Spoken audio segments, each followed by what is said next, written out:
வணக்கம், welcome to Chitra Murali's kitchen. இன்னைக்கு என்ன ரெசிபி பார்க்க போறோம் அப்படின்னு பார்த்தீங்கன்னா, இன்னைக்கு வந்து ஆடி வெள்ளிக்கிழமை இல்லையா?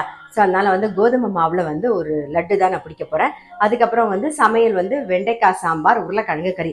ஆல்ரெடி இந்த பக்கம் வந்து உருளைக்கிழங்கு கறி வந்து ஆல்மோஸ்ட் ரெடி ஆயிடுது. இந்த பக்கம் சாதம் ரெடி ஆயிட்டு இருக்கு. இப்போ நம்ம வந்து என்ன பண்ண போறோம்னா, கோதுமை ரவை லட்டு தானே பண்ண போறோம். அதுக்கு முதல்ல ரெடி பண்ணிக்கலாம். ஸோ இந்த பக்கம் நெய் விட்டுப்போம். முந்திரி பருப்பு போட்டுடலாம். அதை ஃபர்ஸ்ட் வறுத்து எடுத்துக்கலாம். முந்திரி பருப்பு வறுபட்டுருது, அதை எடுத்துருவோம். கோதுமை மாவு வந்து 1 கப் எடுத்திருக்கேன். இந்த நெய்ல ஃபர்ஸ்ட் இதை நல்லா வறுத்துக்கலாம். பச்சை வாசனை போக நல்லா வறுபடணும்.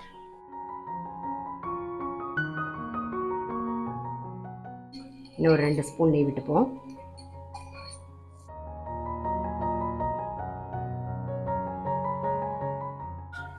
கோதுமை மாவு பாருங்க நல்லா வந்து கலர் மாறி இருக்கு. ஸோ இப்போ இன்னும் ஒரே ஒரு ஸ்பூன் நம்ம நெய் விட்டுக்கலாம். அந்த நெய்லேயே அது நல்லா வறுபட்டா போதும், நல்லா இருக்கும். நல்ல பச்சை வாசனை போக கோதுமை மாவு நல்லா வறுபட்டுருது. இதில் ஏலக்காய் பொடி சேர்த்துடலாம். இது கூடவே வந்து ஒரு சிட்டிகை பச்சை கற்பூரம் அதையும் மிக்ஸ் பண்ணிடுவோம். இப்போ 1 கப்பு கோதுமை மாவுக்கு 1 கப்பு நாட்டு சக்கரை எடுத்திருக்கேன், அதையும் சேர்த்துறேன். எல்லாத்தையும் சேர்த்து நல்லா மிக்ஸ் பண்ணிடுவோம். முந்திரி பருப்பு சேர்த்துடலாம். இப்போ நல்லா மிக்ஸ் பண்ணிவிட்டு ஆஃப் பண்ணிவிடுவோம். கொஞ்சம் ஆறுனதுக்கு அப்புறமா நம்ம வந்து உருண்டை பிடிச்சிடலாம். இப்போ நம்ம வெண்டைக்காய் சாம்பார் தான் பண்ண போகிறோம். கச்சட்டியில் நல்லெண்ணெய் விட்டுருக்கு, அது நல்லா காஞ்சின்னு இருக்கு. இப்போ கடுகு, வெந்தயம் சேர்த்துக்கலாம். கொஞ்சம் கறிவேப்பிலை, ஒரே ஒரு பச்சை மிளகா, வெண்டைக்காய்,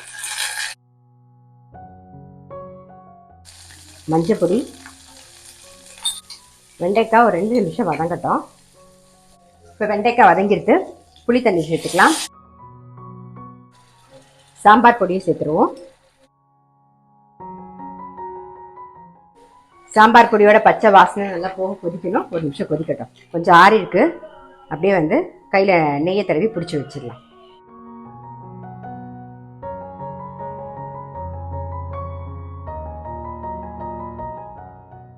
கோதுமை மாவில் உருண்டை பிடிச்சி வச்சாச்சு. இந்த பக்கம் வந்து சாம்பாருக்கு வந்து சாம்பார் பொடி புளி தண்ணியெல்லாம் சேர்த்துருந்தோமா, நல்லா பச்சை வாசனை போக குடிச்செடுத்து தேவையான உப்பையும் போட்டுருவோம். பருப்பு வந்து நல்ல ஒரு கரண்டி பருப்பு, கொஞ்சம் மஞ்சள் பொடி, பெருங்காயம் போட்டு வேக வச்சு வச்சிருக்கேன். இப்போ அதை சேர்த்துடலாம் நாம. இப்போ இந்த பக்கம் வெண்டைக்காய் சாம்பாரும் ரெடி ஆயிடுத்து, உருளைக்கிழங்கு கறியும் ரெடி ஆயிடுத்து. அவ்வளோதான். இன்னைக்கு பார்த்துருப்பீங்க, ஆடி வெள்ளிக்கு வந்து கோதுமை மாவு வச்சு ஒரு லட்டு, ரொம்ப சிம்பிளானதா, டக்குன்னு பண்ணி பாருங்க, ரொம்ப டேஸ்டாகவும் இருக்கும். அது மாதிரி சமையலும் வந்து வெண்டைக்காய் சாம்பார், உருளைக்கிழங்கு கறி கண்டிப்பாக ட்ரை பண்ணி பாருங்க. நான் அடுத்த வீடியோவில் சந்திக்கிறேன்.